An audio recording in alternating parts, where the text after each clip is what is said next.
Indian automobile sector की सबसे दिलचस्प बातों में से एक ये है कि कुछ ब्रांड नेम्स इतने पॉपुलर हो गए कि पूरे सेगमेंट के लिए जेनेरिक टर्म्स बन गए। यानी गाड़ी का असली ब्रांड चाहे जो भी हो, लोग उस सेगमेंट की सभी गाड़ियों को उसी नाम से बुलाने लगे। नमस्कार दोस्तों, आपका हमारे चैनल पर बहुत बहुत स्वागत है। आज के इस वीडियो में मैं आपसे कुछ ऐसे ही पॉपुलर ब्रांड नेम्स के बारे में बात करने जा रहा हूं जो अपने समय में इतने हिट हुए कि आज भी हम उस तरह की गाड़ियों को उन्हीं नामों से बुलाते हैं।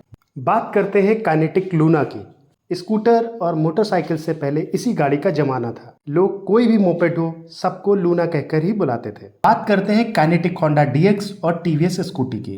काइनेटिक होंडा नाम एक समय में गियरलेस स्कूटर्स के लिए जेनेरिक टर्म बन गया था, लेकिन जब टीवीएस ने स्कूटी लॉन्च की तो इसने काइनेटिक होंडा नाम की जगह ले ली। आज भी एक्टिवा, जुपिटर, एक्सेस 125 जैसे स्कूटर्स को लोग आमतौर पर स्कूटी ही कहते हैं, चाहे वह किसी भी ब्रांड की हो। चलिए चलते हैं जीप की तरफ। 70s के डेकेड में महिंद्रा ने अमेरिकन कंपनी जीप के साथ मिलकर महिंद्रा जीप एसयूवीज को मैन्युफैक्चर करना स्टार्ट किया था। तब से लेकर टाटा सुमो के आने तक एसयूवी जैसी सभी गाड़ियों को लोग जीप कहकर बुलाते थे।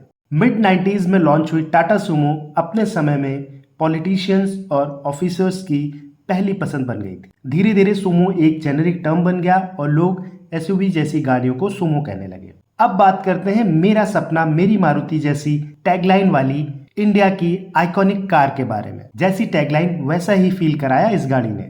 मिड 80s में जब मारुति 800 आई तो इसने इंडियन ऑटोमोटिव मार्केट में तहलका मचा दिया था। ज्यादा सेल्स और पॉपुलैरिटी के कारण लोग हर छोटी हैचबैक को मारुति कहने लगे, भले ही वह हुंडई, टाटा या किसी और कंपनी की कार हो। आज भी छोटे शहरों में ये शब्द आम है। पर्सनल व्हीकल्स की तरह पैसेंजर कार सेगमेंट में ट्रैकर और ट्रैक्स नाम बहुत पॉपुलर थे। हिंदुस्तान मोटर्स की ट्रैकर और फोर्स मोटर्स की ट्रैक्स जैसे व्हीकल्स रूरल ट्रांसपोर्टेशन का चेहरा बन गए थे। आज भी भारत के कई हिस्सों में कोई भी पैसेंजर गाड़ी हो उसे लोग ट्रैकर या ट्रैक्स कहकर ही बुलाते हैं।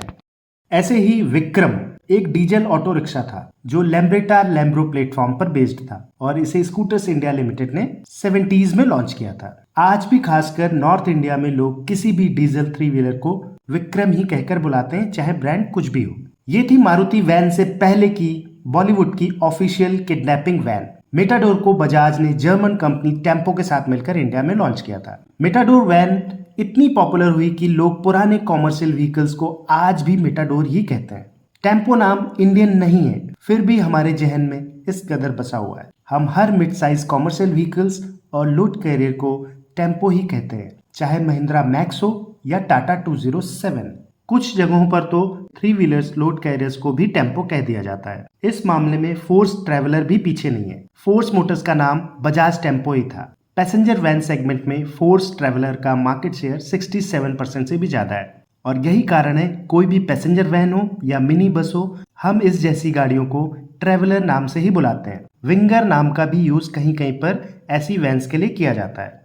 ग्रामीण इलाकों में इस गाड़ी का ओरिजिनल नाम तो कोई जानता ही नहीं, ज्यादातर लोग इसे छोटा हाथी कहकर बुलाते हैं। ये है टाटा एस। ये जब लॉन्च हुआ था तो इसका स्लोगन था छोटा हाथी। यह नाम इतना यादगार बना कि आज भी महिंद्रा मैक्सिमो, अशोक लेलैंड, दोस्त जैसे सभी मिनी ट्रक्स को लोग छोटा हाथी ही कहने लगे हैं। अब बात करते हैं जेसीबी की। जेसीबी एक ब्रांड है जिसका पूरा नाम है जोसेफ सिरिल बैम्फर्ड। ये इसके फाउंडर का ही नाम है, पर भारत में जेसीबी अब एक कैटेगरी वर्ड बन चुका है। कोई भी बैकहो लोडर या खुदाई वाली मशीन हो उसे जेसीबी ही कहा जाता है। आप में से कुछ लोग डीसीएम यानी दिल्ली क्लॉथ मिल्स और टोयोटा के जॉइंट वेंचर के बारे में जानते होंगे। एक समय था जब डीसीएम टोयोटा के मिड साइज कॉमर्शियल ट्रक्स बहुत पॉपुलर थे।